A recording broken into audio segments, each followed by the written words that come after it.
Now the magicians of Egypt, they also did in like manner with their enchantments. For they cast down every man his rod, and they became serpents.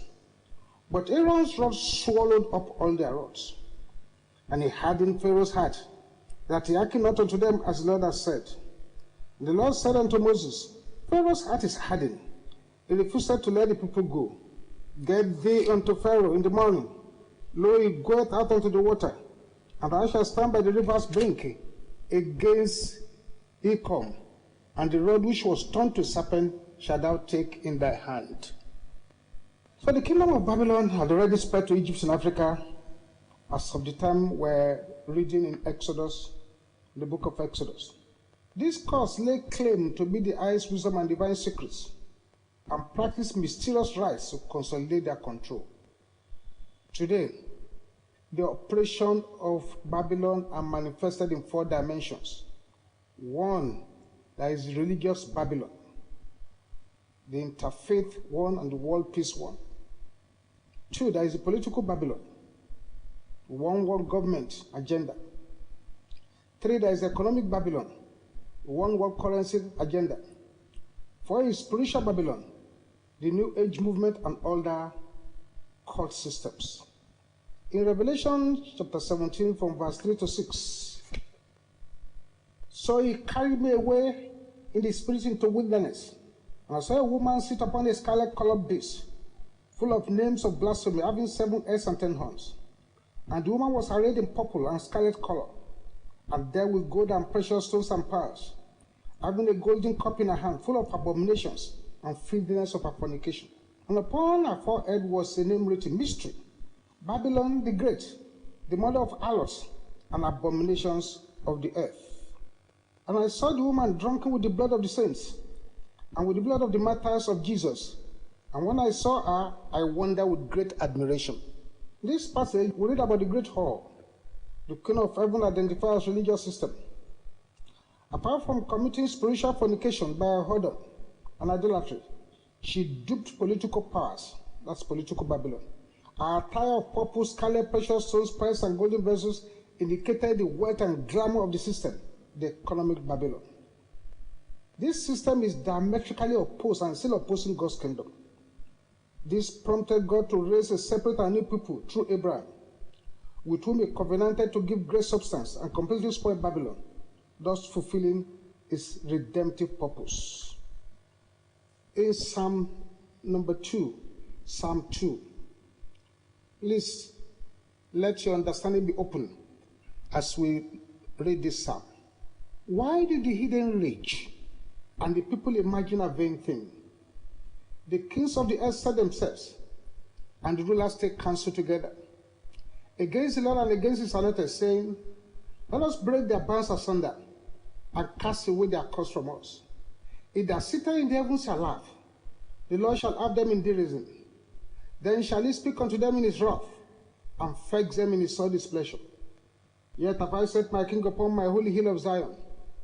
I will declare the decree. The Lord has said unto me, Thou art my son, this day have I begotten thee. Ask of me, and I shall give thee the Eden for thy inheritance, and the uttermost parts of the earth for thy possession. Thou shalt break them with a rod of iron. Thou shalt dash them in pieces like a potter's vessel. Be wise now therefore, O ye kings. Be instructed, ye judges of the earth. Serve the Lord with fear and rejoice with trembling. Kiss the Son, lest he be angry, and ye perish from the way when his wrath is kindled but a little. Blessed are all they that put their trust in him.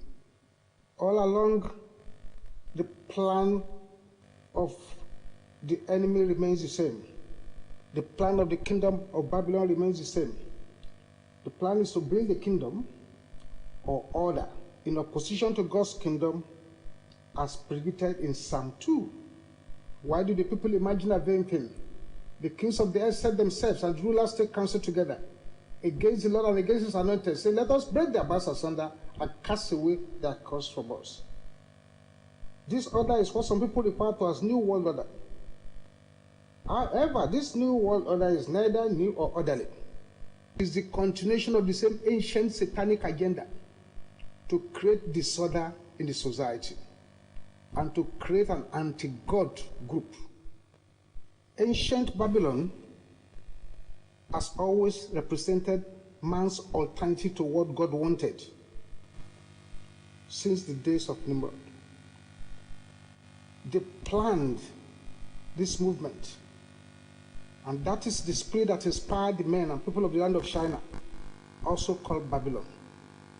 In Genesis chapter 11, and they said one to another, "Go to, let us make brick and burn them thoroughly."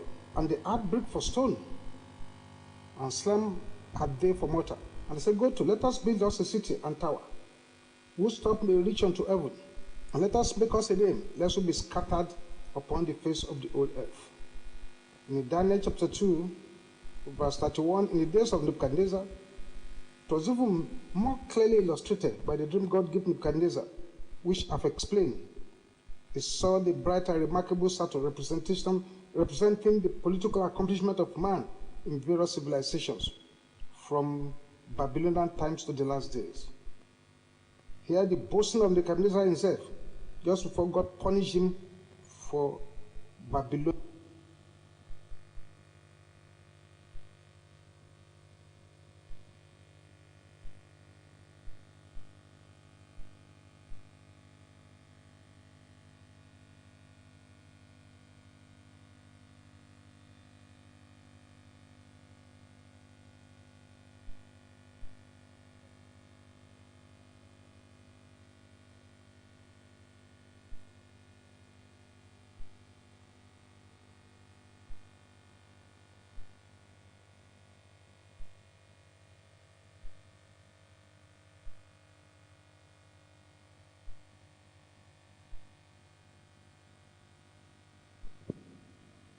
Praise the Lord.